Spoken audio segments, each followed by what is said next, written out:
Hello there, welcome to the Football Bloc. My name is Brandon, and today we're going to look back at Egypt's opening game of AFCON 2025. So if that sounds interesting, let's hop right into it. So the opening game of Egypt's AFCON 2025 campaign has come to a close, and they start off with a very hard-fought 2-1 win over Zimbabwe. Obviously, it's great to start off your tournament with a win here. It's a necessary 3 points.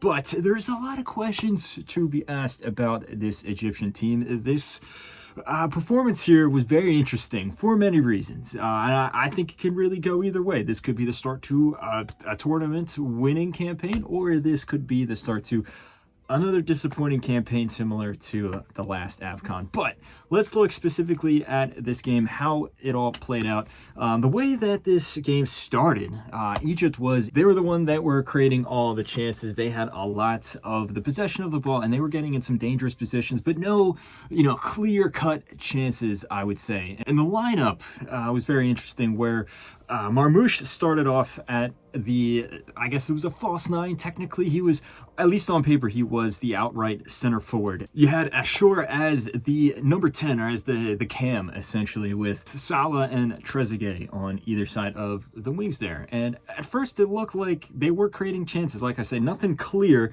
but they were the more proactive team. But then all it took was one counterattack, and then suddenly Prince Dube, I think that's how you pronounce his name, scored a really good finish there, a quick control. He was able to shift his body weights. He had his back to goal. He was able to turn around and sneak a really nice finish underneath El Shenawy, and it's against the run of play, 1-0 to Zimbabwe. And Zimbabwe looked like they could have scored a second, maybe even a third there. They were dangerous on the counter.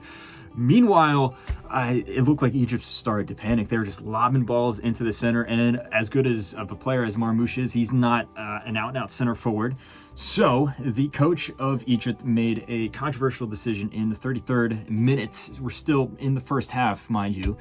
Subbed off Ashur, and then he put Marmoush in that number 10 role, and then subbed on Mustafa Mohamed, who was a prolific striker at the last AFCON, it must be said. He had him now at the center forward, and from that point on, it looked like things kind of just settled back to normal for Egypt. They started playing a lot better.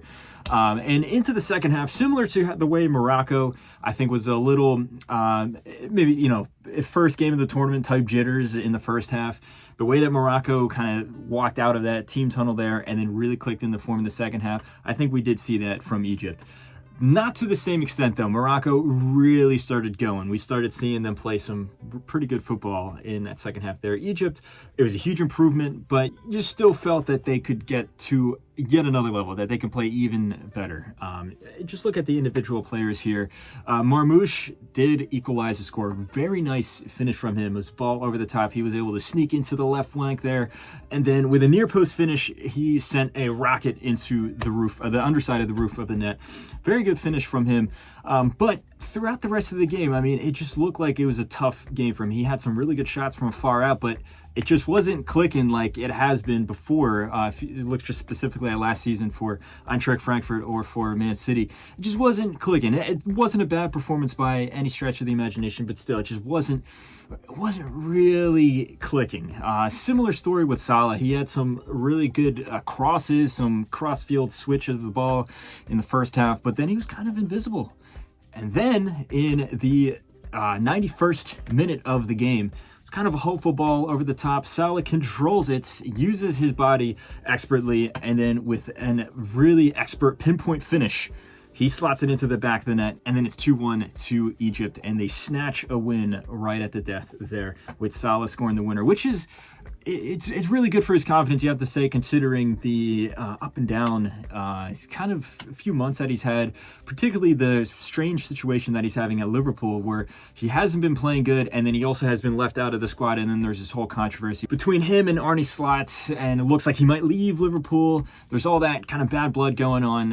It looks like this goal, though, is going to be super important if he wants to have a good campaign, and if Egypt overall wants to have a good campaign, because if they want to go far in this tournament, they need Salah playing in good form. Maybe not a top form, but he needs to be focused on this AFCON and not all the controversy that's going on back in Liverpool. So overall, from an Egyptian point of view, I think that this is a very good start to the tournament. but it's not perfect. They do have some glaring, I guess you can say, inconsistencies, some glaring flaws. In particular, if you look over the past few tournaments, Egypt has historically been a very strong team defensively. They were always a defense-first kind of team.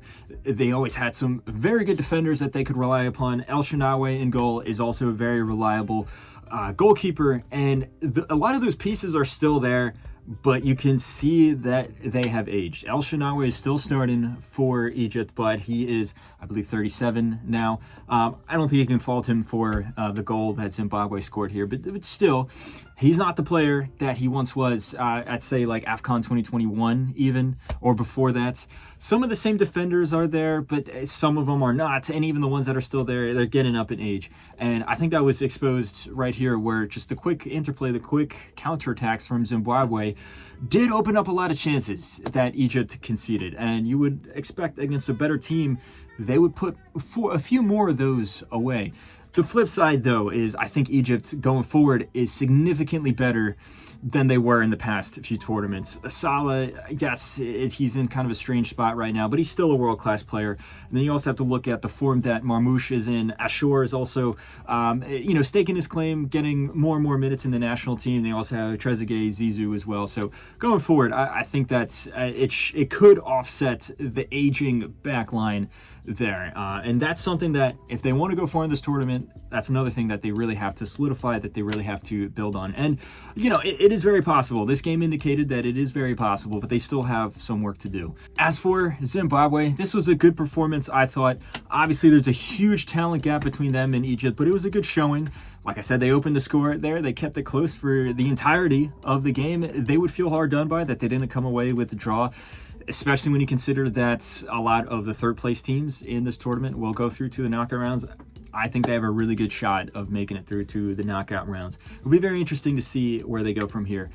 Their jerseys, kind of a side point here, their jerseys are beautiful, you have to say. It's really cool. One of the cool aspects of the AFCON is you see, some brands that you don't normally see when you're watching the top European or leagues in South America or North America. There's a lot of these brands that you just don't really see, and a lot of them, they come up with some really cool, creative designs for their jerseys. One of my favorite aspects of the AFCON that I look forward to every 2 years that the AFCON comes around. If you watch this game, let me know what you think. What did you think of Egypt's performance? Was it good enough? Was it indicative of a good campaign, or do you think that they got really lucky here? Because I think you can make a credible argument for both sides there. I would like to believe that this is something that Egypt can build upon, but let me know all your thoughts in the comments below. What did you think of the rest of the games in this AFCON so far? Type all your comments in the comment section below. Don't forget to like and subscribe. Share this video with a friend. Follow the Football Bloc on social media. But anyway, guys, my name is Brandon, and I hope you have a nice rest of your night. One step beyond.